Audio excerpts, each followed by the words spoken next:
आज हम लोग क्या पढ़ेंगे? रस।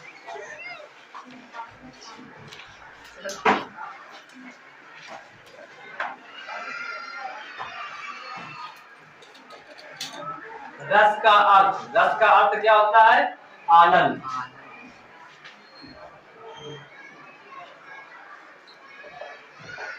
रस का शाब्दिक अर्थ होता है आनंद।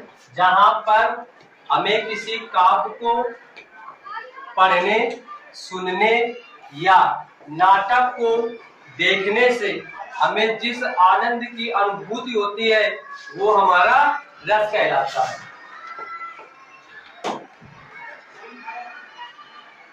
आचार्यों ने रसों की संख्या 11 बताई है। आचार्यों ने रसों की संख्या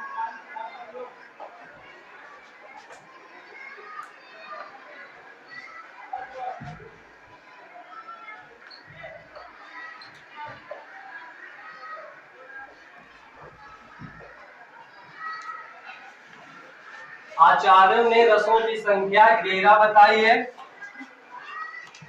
और थोड़ा देख लेते हैं रस की परिभाषा। जैसे हम लोग किसी ग्रंथ को पढ़ते हैं तो पढ़ने पे कहते हैं यार बड़ा आनंद आया। मैच खेलते हैं, मैच खेलने में बोलते हैं बड़ा आनंद आया। पिक्चर देखते हैं, बोलते हैं बड़ा आनंद आया। भाई मेरे, जहां पर आनंद आए वही हमारा क्या होता है? रस। यानी कि रस का शाब्दिक अर्थ ही होता है आनंद। जहां पर हमको आनंद मिले, जिस काम को करने से हमको आनंद की अनुभूति हो, वही हमारा रस कहलाता है। अब आचार्यों ने रसों की संख्या कितनी बताई है? 11। आचार्यों ने रसों की संख्या बताई है 11, जिसको हम लोग क्रमबद्ध एक एक करके पढ़ेंगे। देखते हैं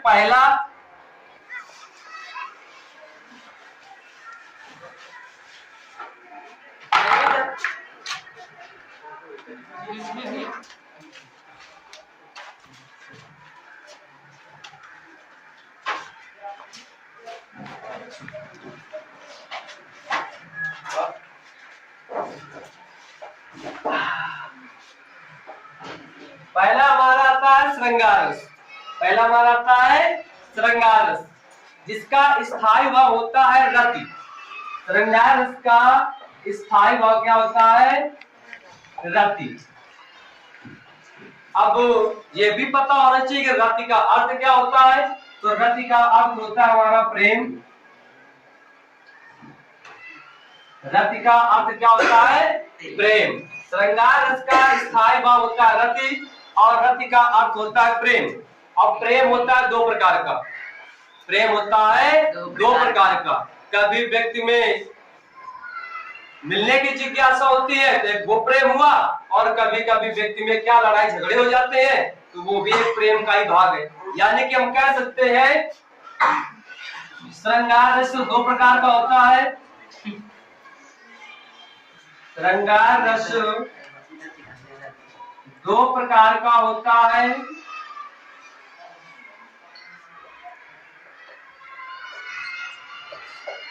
श्रृंगार रस दो प्रकार का होता है। एक होता है संयोग श्रृंगार और दूसरा होता है वियोग श्रृंगार। पहला नंबर हमारा होता है संयोग श्रृंगार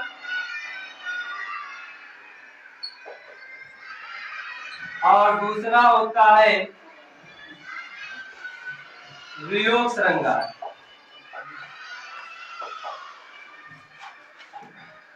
पहला नंबर संयोग श्रृंगार और दूसरा वियोग श्रृंगार। अब इन तीनों को क्रमबद्ध पढ़ ले। पहले श्रृंगार होता क्या है? श्रृंगार की परिभाषा क्या होती है? जहां पर विभाव, अनुभाव तथा संचारी भावों के संयोग से रति नामक स्थायी भाव उत्पन्न हो, वहां पर श्रृंगार रस होता है। ठीक है।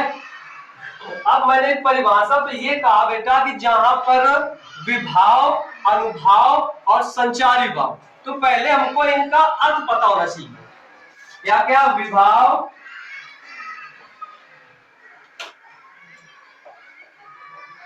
अनुभाव और संचारी भाव। विभाव क्या होता है? विभाव हम उसे कहते हैं जब किसी कारण से, कोई भी कारण हो सकता है, किसी भी कारण से मनुष्य के हृदय में स्थित स्थायी भाव, स्थायी भाव किसी भी कारण से वो जागृत हो, जगे, बाहर निकले, वो हमारा होता है विभाव। जैसे कि हम कह सकते एग्जाम्पल के तौर पर किसी हम सैनिक को देख लें, किसी सैनिक को देख लें, उसको देखते ही हमारे मन में एक उत्साह पैदा हो जाता है, एक जोश। उसको देखते ही मेरे मन में क्या आया, एक नया उत्साह आ गया। वही हमारा क्या होता है, विभाव। अनुभव क्या होता है, अनुभव वो होता है जब हमको ये पता होता है अनुभव के माध्यम से कि व्यक्ति के हृदय में जो रस था, रस का जो संचार था, वो हो रहा है या नहीं हो रहा। व्यक्ति अपने हृदय में इस अनुभव के माध्यम से, इसे बोलते हैं अनुभव। अनुभव यानी कि उसके हृदय में जो रस है, जो आनंद है, रस का आनंद ले रहा है या नहीं ले रहा, ये अनुभव होता है। संचारी भाव क्या होता है, संचारी भाव मतलब होता है संचार करने वाला। संचारी भाव यानी कि संचार करने वाला, यानी कि संचार करने वाले का हम इसको इस भाषा में समझ सकते हैं कि संचार हो रहा है या नहीं हो रहा। संचार हो रहा है या नहीं हो रहा, हम अपनी भाषा में और थोड़ा लेते हैं। जैसे कि लहरों का उठना, संचार ऐसा भी होता है ना कि हर समय भी संचार होता है। कभी किसी चीज में मन लगता है, कभी मन नहीं लगता।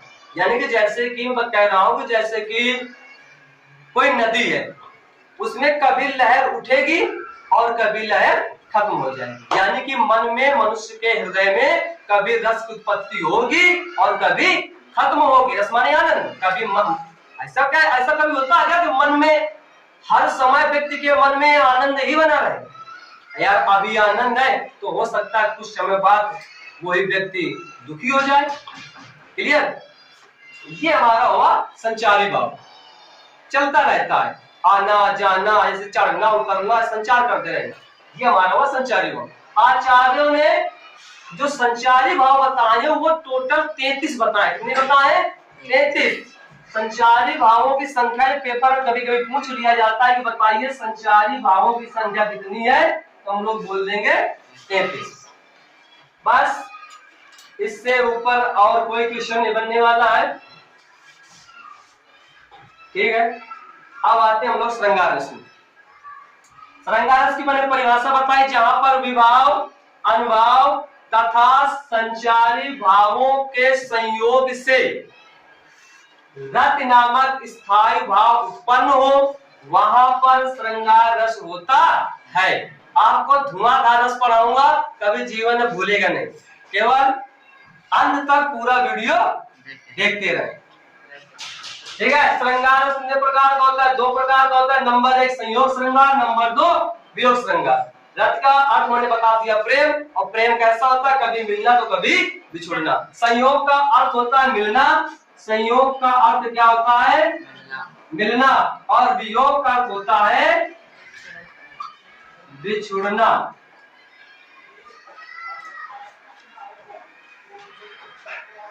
अब देखते हैं पहला नंबर संयोग श्रृंगार, जहां पर नायक नायिका या प्रेमी प्रेमिका के मिलने का वर्णन किया जाए। जहां पर नायक नायिका या प्रेमी प्रेमिका के मिलने का वर्णन किया जाए, वहां पर हमारा क्या होता है, संयोग श्रृंगार। जैसे बूझत श्याम कौन तू गोरी, कहां रहती काकी तू बेटी, देखी नाही कबहू ब्रज खोरी।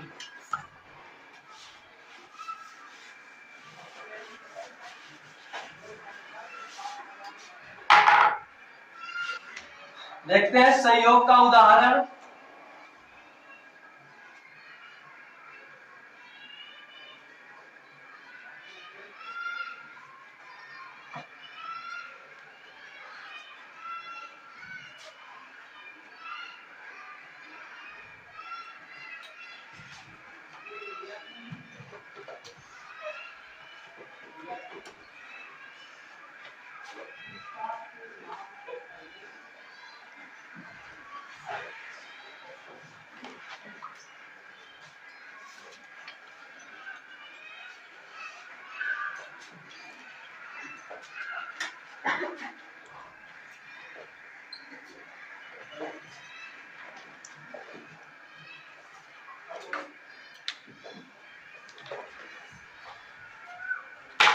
ये एग्जाम्पल कृष्ण और राधा जी के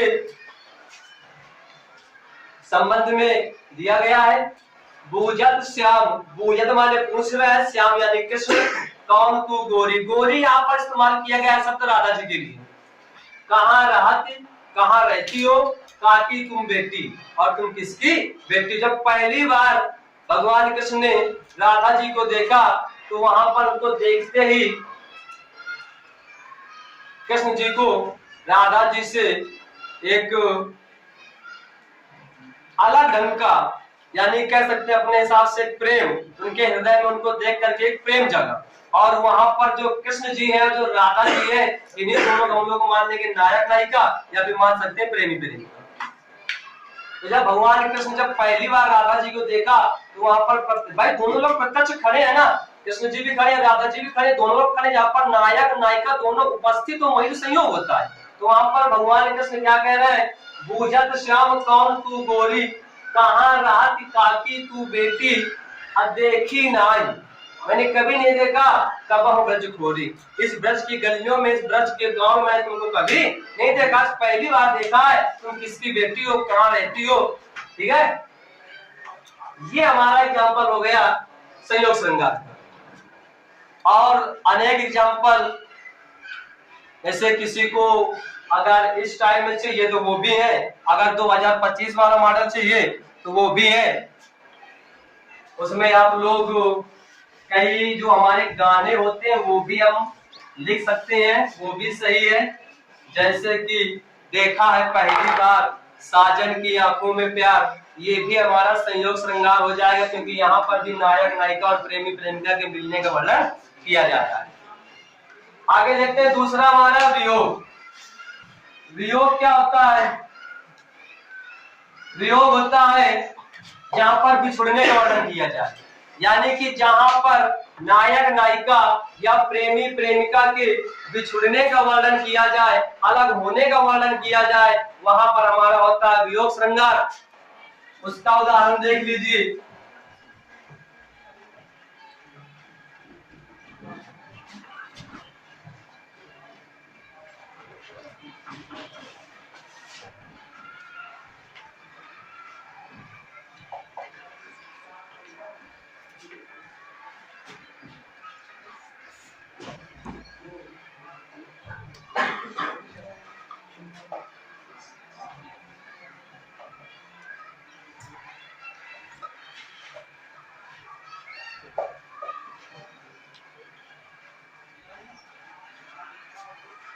हे खगमृग हे मधुकर श्रेणी, तुम देखी सीता मृग नैनी। ये एग्जाम्पल रामचंद्र जी और माता सीता के, जब माता सीता को रावण हर करके अपने राज्य लंका ले जाता है, वहां पर रामचंद्र जी माता सीता को ढूंढते हुए, व्याकुल होते हुए, परेशान होते हुए वन में भटक रहे हैं, और कवियों ने वहीं से एग्जाम्पल बना दिया, हे खगमृग हे मधुकर श्रेणी, तुम देखी सीता मृग नैनी। कवि कहता है कि रामचंद्र जी कह रहे हैं कि हे खग, खग माने पक्षी और मृग माने हिरण। अब हिरण में का हमारा पशु होता है, हिरण क्या होता है, पशु होता है, इसलिए हिरण को यहाँ पर हम पशु ले सकते हैं। हे पशु पक्षियों, हे पशु पक्षियों, और हे मधुकर माने भंवरों, और श्रेणी माने पंक्ति, हे भंवरों की पंक्तियों, हे पशु पक्षियों, हे भंवरों की पंक्तियों, तुम देखी, क्या तुमने देखा है सीता मृग नैनी, सीता मेरी सीता को कैसी, मृग नैनी, हिरण जैसी नेत्र वाली, मेरी हिरण जैसी, हे पशु पक्षियों, हे भंवरों की पंक्तियों, क्या तुमने हिरण जैसी नेत्र वाली, हिरण जैसी चंचल सुंदर नेत्र वाली, क्या मेरी सीता को देखा है। इसमें रामचंद्र जी और माता सीता दोनों अलग अलग है, और व्याकुल है, परेशान है, बिछड़े हुए हैं, तो वहीं से हमने एक एग्जाम्पल दे दिया वियोग श्रृंगार। एग्जाम्पल क्या होगा बेटा, वियोग श्रृंगार। और कोई एग्जाम्पल चाहिए, और एग्जाम्पल चाहिए वियोग श्रृंगार का। हंसने वाला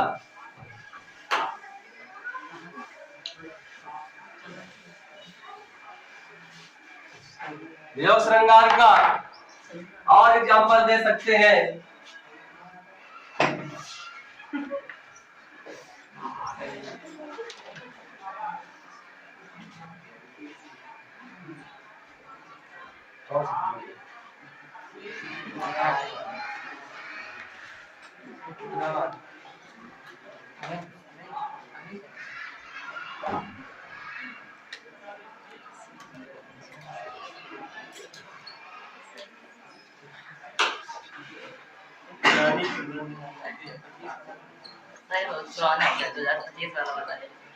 ये भी हमारा हो जाएगा वियोग श्रृंगार का, जा सजना तुझको भुला दिया। इसमें नायक और नायिका दोनों क्या हो रहे हैं, अलग हो रहे हैं। अलग होने का वर्णन किया, जहां पर बिछुड़ने का वर्णन किया जाए बेटा वही हमारा होता है वियोग श्रृंगार। क्लियर? अब अगर पेपर में संयोग है तो संयोग लिखेंगे, वियोग है तो वियोग लिखेंगे, या कि केवल श्रृंगार आ जाए कि नहीं। श्रृंगार रस की परिभाषा उदाहरण सही समझाइए।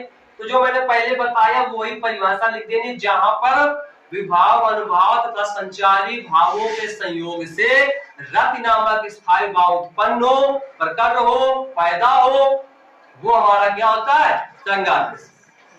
एग्जाम्पल आप दो में से कोई भी लिख देना, चाहे संयोग का चाहे वियोग का, हमारा सही होगा, क्योंकि उसने ये नहीं कहा कौन सा रस है हमारा। ठीक है, कौन श्रृंगार बताया जा रहा है। अगर संयोग का है तो फिर संयोग का लिखेंगे, वियोग का है तो फिर वियोग का लिखेंगे। नहीं कह रहा एग्जाम्पल कोई भी हो, संयोग का हो या वियोग का हो, लेकिन परिभाषा हमारी भी श्रृंगार की हो, जो श्रृंगार पूछेगा परिभाषा वही हो कि एग्जाम्पल कोई भी, दोनों सही। और अगर वो कह रहा है कि नहीं संयोग और वियोग में किसी एक का चयन कर रहा है तो फिर आपको वही लिखना जो बताए थे। पहला हमारा श्रृंगार रस कंप्लीट हुआ, दूसरा हमारा वीर रस।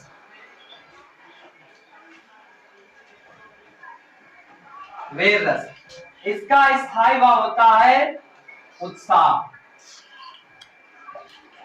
बता दूं जितने भी रस हैं सभी रसों की परिभाषा केवल एक ही है, जो पहले थी वो अभी भी है, और आने वाले जो रस होंगे सब में वही परिभाषा है, केवल हमारा चेंज क्या होता है, स्थायी भाव। आपको स्थायी भाव जरूर याद करना, परिभाषा सेम वही रहेगी। इसकी क्या होगी, जहां पर विभाव, अनुभाव तथा संचारी भावों के संयोग से उत्साह नामक स्थायी भाव उत्पन्न हो, वहां पर क्या होता है, वीर रस। परिभाषा सेम वही है, केवल स्थायी भाव हमारे चेंज होते रहते हैं बस। इसका उदाहरण देख लेंगे। अब आपको ऐसा उदाहरण देना है, कोई भी उदाहरण हो जिसमें उत्साह आए, मन में एक अलग प्रकार का जोश आ जाए, वो हमारा होता है वीर रस।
देखते हैं, बुंदेलों हर बोलों के मुख से हमने सुनी कहानी थी, खूब लड़ी मर्दानी हुआ तो झांसी वाली रानी थी। यहाँ पर देखो वीरता का परिचय हो रहा है, जहाँ पर वीरता का परिचय हो वहां पर उत्साह रस होता है, सॉरी स्थायी भाव क्या होता है, उत्साह। रस कौन होगा, वीर रस। वीर रस होता है और स्थायी भाव कौन सा होता है, उत्साह। और एक चीज बता दें, जहां पर हमारा वीर रस होगा आपको काव्य में पढ़ाया जाएगा, जहां पर वीर रस होता है वहां पर गुण कौन सा होता है, ओज। गुण कौन सा होता है, ये आपको काव्य में जब काव्य सौंदर्य पढ़ाया जाएगा वहां पर रस, अलंकार, छंद, भाषा, शैली, छंद जब लिखने को आता है गुण, तो वहां पर आपको ध्यान देना जहां पर हमारा उत्साह हो, जहां पर जिस काव्य में उत्साह भरी बातें हो, वे रस का वर्णन हो, वहां पर हमारा गुण कौन सा पाया जाता है? ओज। ठीक है। और इसका दूसरा एग्जांपल देख लेते हैं। चढ़ चेतक पर तलवार उठा, करता था भूतल पानी को, महाराणा प्रताप सिर काट काट कर करता था सफल जवानी को। आ जाएगा ना? Yes sir. अगला देखते हैं।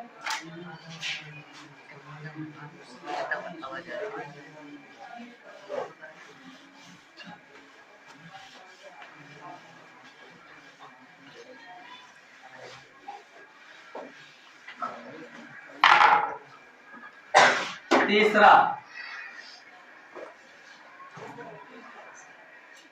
करुण रस। इसका स्थायी भाव होता है शोक। करुण रस का स्थायी भाव क्या होता है? शोक होता है। परिभाषा हमारी वही है, जहां पर विभाव, अनुभाव तथा संचारी भावों के संयोग से शोक नामक स्थायी भाव उत्पन्न हो, वहां पर करुण रस होता है।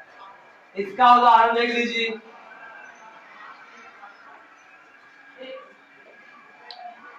इसमें हमारा वही उदाहरण चल जाएगा। एक हक मृग हे मधुकर श्रेणी, तुम देखी सीता मृग नैनी। ये हमारा करुण भी चल जाएगा। अगर ऑप्शन पे ये एग्जाम्पल आ जाए,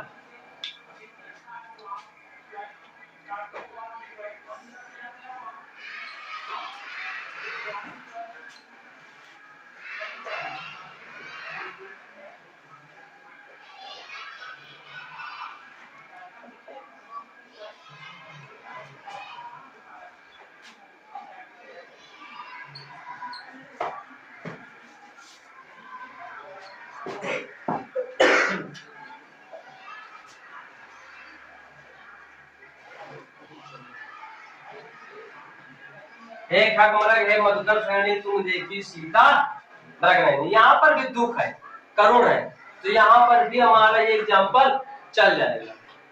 पेपर में आपके ऑब्जेक्टिव में दोनों नहीं मिलेंगे। यदि करुण होगा तो आपका फिर श्रृंगार नहीं होगा।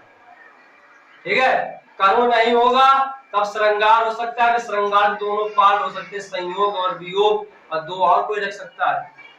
ठीक है, ये हमारा करुण का हो गया। क्लियर? बस आपको ये ध्यान देना, जहां पर शोक की बात हो, दुख हो, वहां पर हमारा क्या होगा? करुण रस हो जाएगा। और अगर नायक नायिका का दुख है बिछुड़ने का, वहां पर वियोग श्रृंगार होता है।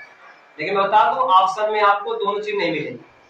अगर ये होगा तो वो नहीं होगा, और वो होगा तो फिर ये नहीं होगा। इस एग्जाम्पल अगर वो स्पष्ट कर रहा है तो अगर दोनों, हाँ, अगर दोनों ऑप्शन आ गए, मान लीजिए कि ये एग्जाम्पल लिखा है और कहते करुण है या फिर वियोग श्रृंगार है, तब भी आप सटीक जवाब लगाएंगे वियोग श्रृंगार, क्योंकि इस एग्जाम्पल पर नायक और नायिका के बिछुड़ने का वर्णन हो रहा है।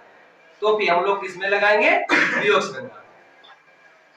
और अगर वो नहीं है तो फिर हमारा करुण। दुख तो है लेकिन यहाँ पर नायक नहीं है।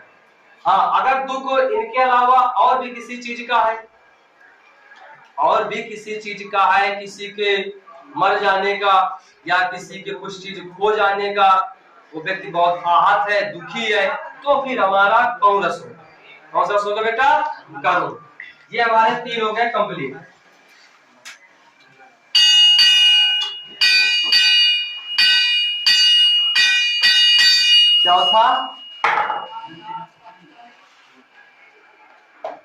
चौथा रस हमारा कल होगा।